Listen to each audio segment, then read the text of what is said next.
What a wonderful day! Say his words! Apes, together, strong! What a wonderful day!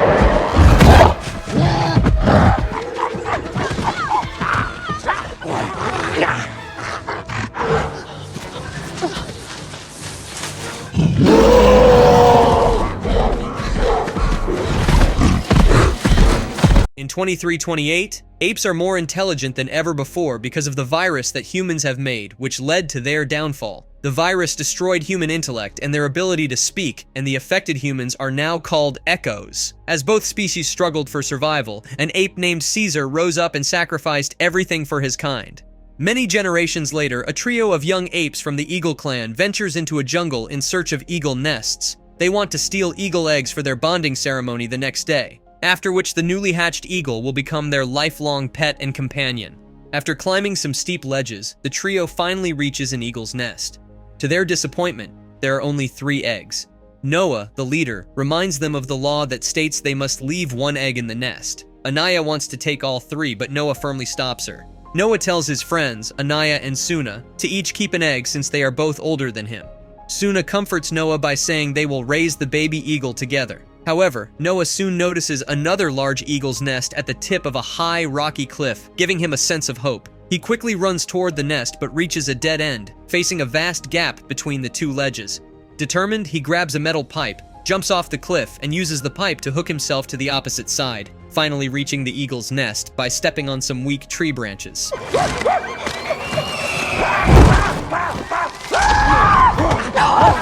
Anaya!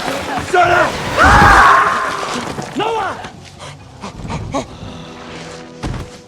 The trio then returns to their horses, only to find that their supplies are missing and someone mysterious is hiding in the woods. Suna flicks a stone at the creature, injuring it and causing it to flee.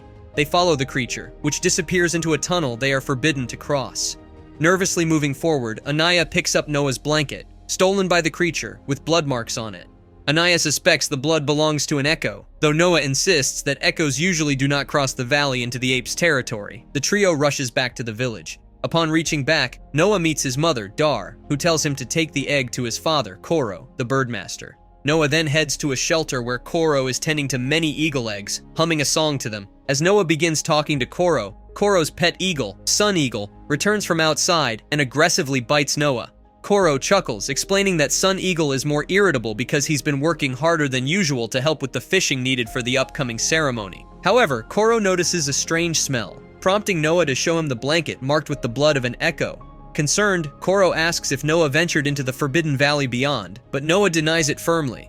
Trusting his son, Koro informs the village elders about the echo, and they decide to send Oda to scare off these pests. That night, while Noah stays awake doing chores, he hears a strange noise from the fish storage shelter. Fearfully, he investigates and finds a human girl scavenging for food. Noah tries to capture her, but she pushes him away and escapes into the woods. Unfortunately, during the struggle, Noah's egg is damaged and becomes useless. Feeling distraught, Noah seeks advice from his friends. They suggest waiting until next year's bonding ceremony, but Noah fears embarrassment and decides to venture alone into the dark jungle in search of another egg. After traveling deeper into the jungle, Noah notices distant flashes of light and sounds of fighting ahead. He dismounts and cautiously approaches, eventually finding a campfire surrounded by the bodies of large, freshly wounded apes wearing strange masks. Suddenly, a hand grips Noah's shoulder, startling him. It's Oda, who tries to warn Noah about approaching danger but collapses from his wounds before he can explain further. Hearing the thundering approach of a large group on horseback, Noah swiftly hides in the bushes. The armed marauders arrive, confirming their identity as the masked apes. Their commander, Sylva, discovers that his scouts were slain by an ape and identifies traces of human scent on Noah's blanket. Convinced the perpetrators are nearby, he orders his troops to search for both the human and the ape clan. Find his clan! Search in all directions! Follow the horse! Find his clan!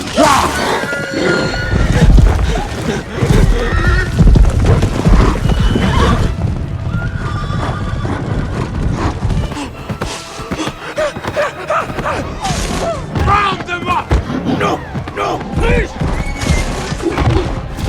Suna! Anaya! No, help! Anaya! Mother! Father!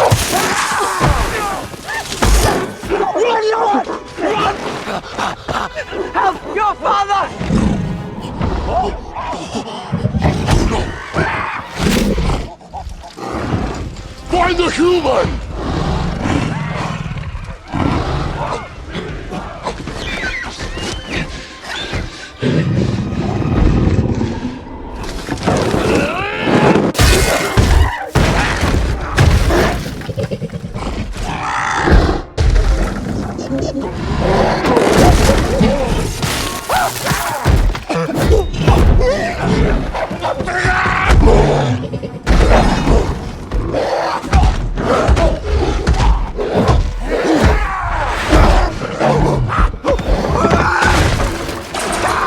For Caesar.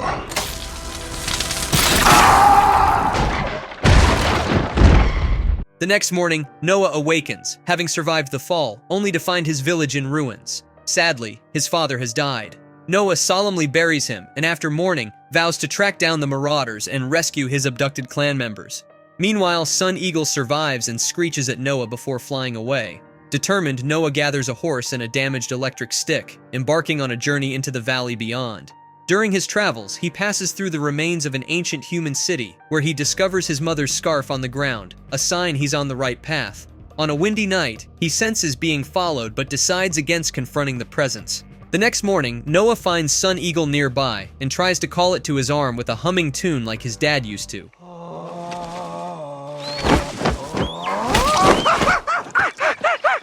Soon after, Noah comes across a place where smoke rises from the ground. Thinking it might be the marauders, he investigates but can't locate the source. Suddenly, the ground collapses beneath him and he falls into a large underground tavern where a fire burns. A large orangutan ape picks up the electric stick and accuses Noah of being one of the masked marauders. Noah quickly explains that he's a victim of those who destroyed his village. The orangutan, named Raka, lowers his guard and reveals that his clan was also devastated by the marauders. Their leader, whose body is being cremated in the fire, was brutally slain.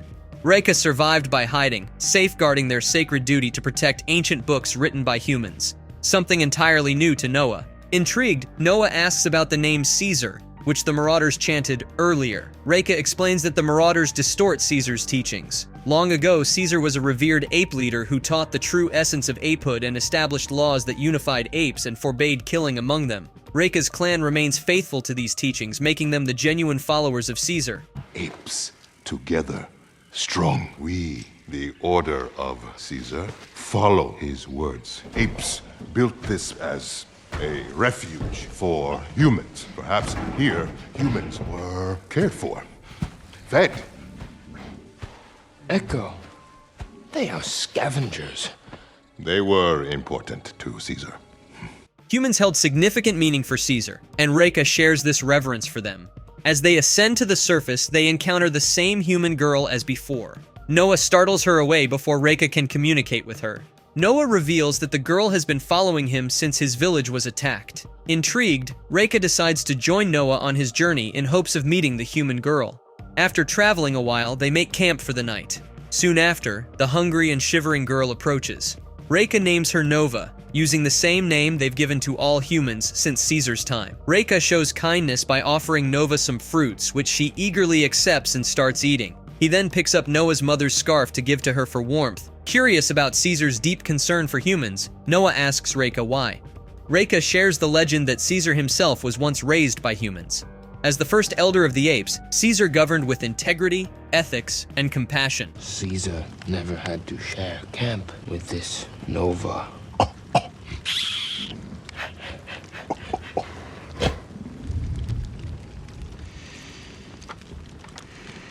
Later that night, Noah explores and stumbles upon a large telescope. He marvels at its functioning when he peers through the lens. Nova, following him, also gazes at the night sky through the telescope, surprising Noah with her intelligence, which defies his previous perception of humans as dim-witted. In the morning, Noah shares his discovery with Raka, speculating that Nova may be more intelligent than other humans he's encountered. He agrees to let Raka bring Nova along until they reach another human settlement. Nova rides with Raka on the horse as they continue their journey. Sometime later, they encounter a herd of zebras, but nearby they spot a large group of wild humans, whom Noah refers to as echoes. Noah decides to leave Nova without a farewell and bids Raka farewell, wishing him luck in safeguarding the humans. Upon seeing Noah depart, Nova grows anxious. Soon after, a strange horn-like sound echoes, and a band of marauders ambushes and captures the humans.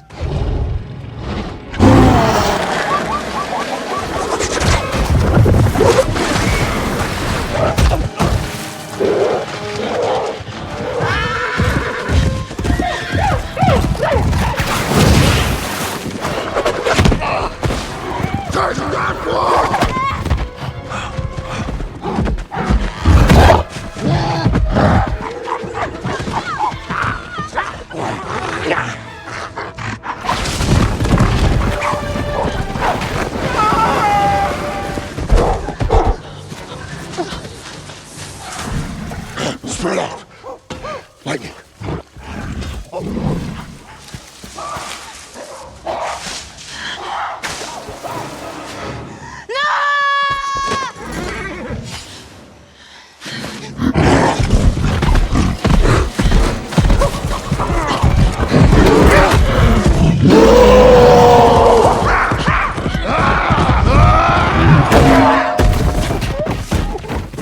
What did I miss? She spoke. I have a name. May. Nova then reveals her real name is May. She knows where Noah's family has been taken and wishes to go there, as there is a human settlement nearby. Feeling betrayed that May hid her ability to speak, Noah confronts her. May explains that her mother taught her silence for safety. Noah shows compassion by giving May his mother's scarf to keep her warm. That night, May watches as Noah repairs the broken electric staff he found earlier. The next day, they continue their journey and reach a bridge over a swift river. Midway across, they realize they are ambushed as marauders block both ends of the bridge.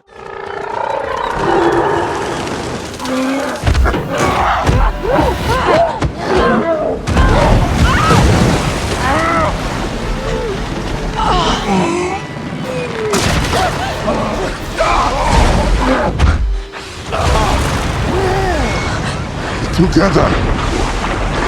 Strong!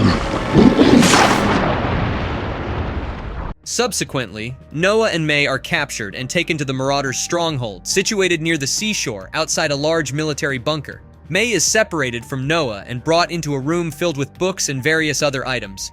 Inside, an elderly man named Trevathan resides. He questions May about her origins, but she hesitates. Instead, Trevathan shares his own story of traveling alone and sustaining ankle injuries until he was taken in by the apes. Trevathan persists in asking May about herself, but she only reveals that she does not serve the apes, unlike Trevathan. Outside, Noah is reunited with his friends and his mother. They embrace emotionally, their reunion shadowed by the loss of Koro. Soon, a horn sounds, gathering everyone together. Proximus, the leader of the community, delivers a brief speech about the potential treasures and technologies within the bunker that could benefit them. What a wonderful day! Say his words! Apes, together, strong! What a wonderful day! He is not Caesar. He sees himself as a great leader akin to Caesar. Next, a group of horses and apes attempt to force open the bunker door, but their efforts yield no result. They resort to lighting bags of gunpowder placed on the door, but even after much effort, the door remains firmly shut. Trevathan, observing the scene and the mastermind behind various innovations including the electric staff, reassures May not to worry, claiming there is likely no one inside. May, however, insists that the bunker houses crucial technology and weapons hidden by the government during troubled times. May expresses concern over apes possessing such advanced technology, but Trevathan appears indifferent, believing the world now belongs to the apes and resistance is futile. Shortly after, May, Noah, and Trevathan are summoned to a feast with Proximus Caesar. During the gathering, Proximus reveals his desire to access the vault, fearing he won't live long enough for apes to develop such technology on their own, and seeking an instant technological leap forward. May insists it's impossible to open the vault, but Proximus catches her in a lie. He possesses a map taken from May's companions, who were killed by apes, showing they were headed to the same vault. Despite this, May still refuses to cooperate with Proximus. Proximus then privately speaks with Noah, attempting to turn him against humans. He claims humans are deceitful and possess dangerous weapons in the vault, which Proximus needs to build a powerful ape kingdom. Later, Noah confides in Dar, who feels hopeless now that the Eagle clan has aligned with Proximus after their elders pledged loyalty. She believes the Eagles won't return, as Proximus sees no use for them in his clan. After Dar leaves, Noah reflects on the new laws that have enslaved them. He takes out the necklace symbolizing Caesar that belonged to Raka. Just then, Sun Eagle, nearby, flies over and finally perches on Noah's arm. Observing a wooden sea barrier, an idea strikes Noah. He visits May alone at night. May apologizes for withholding the truth, but Noah's trust in her has been shaken. Nevertheless, he suggests he might help her if she provides him with answers, since he thinks they both have some common goals. May then reveals some information to him about how apes used to be silent until the man-made virus gave them intelligence and resulted in the death of many humans. She also explains her desire to find a book inside the bunker that could restore human communication. Noah is intrigued and wonders if water could affect what's inside the bunker. Following this conversation, Noah gathers his friends Suna and Anaya to embark on a mission. Anaya is initially hesitant, but later changes her mind and decides to join them to support her friends. Meanwhile, May prepares some bombs using gunpowder and sends Suna and Anaya to place them on the sea barrier. However, things take a turn when Trevethan finds them and argues against destroying the sea barrier, warning that it will only be rebuilt. May tries to convince him to join their cause, but Trevethan remains stubborn and warns them about potential consequences for their actions. As Trevethan is about to leave, May attacks him from behind and chokes him to death. They then throw his body into the sea and walk along the rocky shore. The rough night tides make their path hard, but after walking for a while, May climbs onto Noah's back and they start climbing a dangerous cliff. Noah slips halfway through the climb but manages to catch on before falling any further, while May narrowly saves herself from falling. They reach the top of the cliff, where there is a way inside the bunker through the exhaust ducts. Inside, the bunker has many levels, so they climb down through the stairs. May then turns the power back on, and the lights of the bunker illuminate. May heads to a room where she finds a closet full of guns and takes a hard drive from another machine. She returns to Noah and his friends, and they head towards the bunker door. On the way, they see a large number of tanks and military equipment in the hangar behind the door. May unlocks the bunker door from the switch inside and it starts opening, but they discover that Proximus and his guards are waiting outside. Proximus commends Noah for his cleverness, but scolds him for trusting a human. He then threatens Suna's life and asks Noah what May planned to do after opening the bunker door. Noah, having to choose between his close friend and the human, becomes confused and can't decide. So, what do you choose? A human over an ape? No!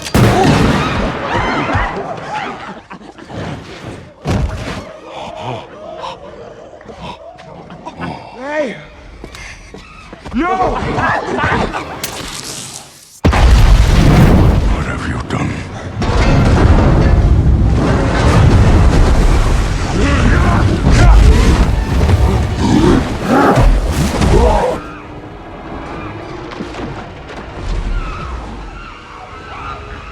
Noah instructs the rest of the Eagle clan to start climbing upwards. He narrowly saves his mother from drowning and helps her climb when suddenly he is confronted by Sylva. Sylva chases Noah around the bunker amidst the intense flooding. Noah evades Sylva's attacks multiple times, leading him through a network of pipes. Sylva breaks the weak pipes and keeps following Noah until Noah slips through a narrow space between thick pipes. Sylva, being too large to pass through, gets trapped and drowns. In the next scene, Noah reaches the top and exits the way they came in, with his whole clan present. You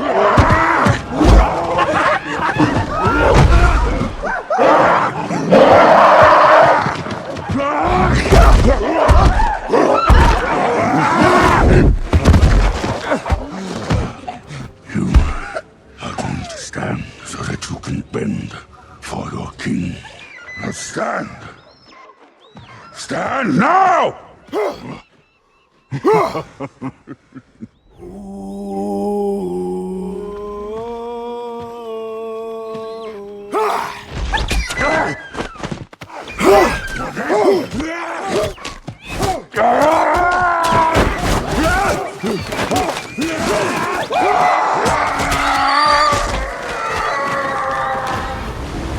In the next scene, some time has passed and Noah has become the elder of his village. May visits Noah to say a final goodbye. Noah thinks that humans will never give up until they claim everything. May responds that humans are only rightfully claiming what used to be theirs.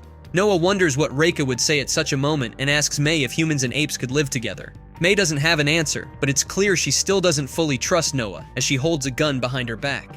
Noah, however, leaves her with Raka's necklace bearing Caesar's symbol, calling it important. This gesture moves May to tears. Sometime later, she reaches another bunker in which are many other humans. A woman in a hazmat suit receives the hard drive from May. The hard drive, along with two others, activates large communication antennas outside, which start aligning with satellites. The communication services go online, and the people inside the base attempt to establish contact with other survivors.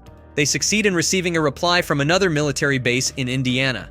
The movie ends with Noah taking Suna to look at the night sky through the telescope, while May and Noah stare into the sky with hope in their eyes. I really hope you enjoyed our recap, and if you wish to request next recaps you'd like to see, chat with other members, and much more, then join our Discord group in the description. And don't forget to subscribe to the channel, smash the like button, turn on the notifications, and share the video for more awesome movie recaps. Thank you for watching.